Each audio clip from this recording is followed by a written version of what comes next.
তুমি হঠাৎ করে রাজীবের নামটা কেন নিলে? তুমি রাজীবকে বিয়ে করতে চাও, তাই তো? আপনি জানেন এটা একটা পার্সোনাল প্রশ্ন, আর এই প্রশ্নের উত্তর আমি আপনাকে দেব না। ঠিক আছে, দিতে হবে না। তবে রোশনি, তোমাকে একটা কথা বলে দিই, হ্যাঁ, রাজীব ওর সেফটিটাই দেখেছে। ও যদি সত্যি তোমাকে ভালোবাসতো না, তাহলে এভাবে ছেড়ে দিত না তোমার। ড্যাম শিওর রাজীব যদি ভিডিও কলে আসে, তাহলে ওর নামটা হিট লিস্টে চলে যাবে, আর সেটাও কোনোদিন চাইবে না। আপনার কি মাথা খারাপ হয়ে গেছে? আপনি সব কি বলছেন? একটা মেয়ের জীবন কি বয়ফ্রেন্ড বা স্বামী ছাড়া চলে না? অদ্ভুত ব্যাপার। অফকোর্স চলতে পারে, কেন চলতে পারে না? ব্লান্ডারটা তো তুমিই করেছো। কে বলেছিল সবাইকে বলতে যে তুমি বিবাহিত? উপায় ছিল না তাই বলেছি।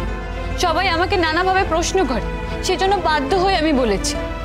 আপনাকে তো কেউ কোনো প্রশ্ন করে না। আচ্ছা ঠিক আছে, এখন এসব কথা বাদ দাও। দেখো অনেক ভোর হয়েছে, হ্যাঁ, বাড়ির সবাই উঠে পড়বে। আর হাজবেন্ডের ব্যাপারটা তুমি আমার উপর ছেড়ে দাও, আমি ম্যানেজ করে নেব, কেমন? কি করবেন আপনি? কাকে নিয়ে এসে দাঁড় করাবেন? আমাকে একটু ভাবতে দাও। আর কখন ভাববেন? আর কিছুক্ষণ পরেই তো অনুষ্ঠান শুরু হয়ে যাবে, আমি জানি রোশনি। আমাকে একটু সময় দাও, আমাকে ভাবতে দাও, আর সময় নষ্ট করো না প্লিজ।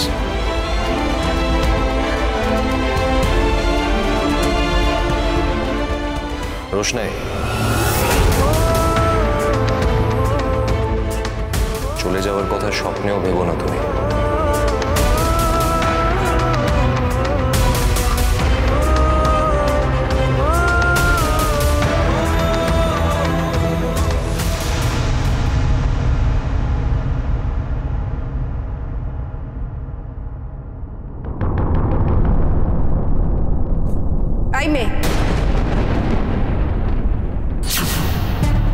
তুমি এত ভোরবেলা বাছার ঘর থেকে বেরোচ্ছ কেন?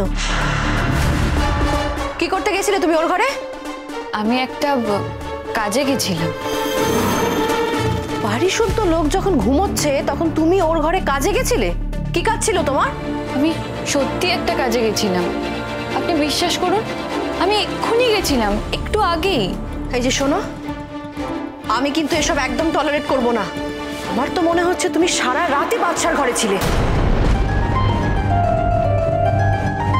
আজ আমি তোমাকে হাতে নাতে ধরেছি। কি হাতে নাতে ধরেছেন আপনি আমাকে? আমাকে কি আপনার ওরকম ধরনের মেয়ে বলে মনে হয়?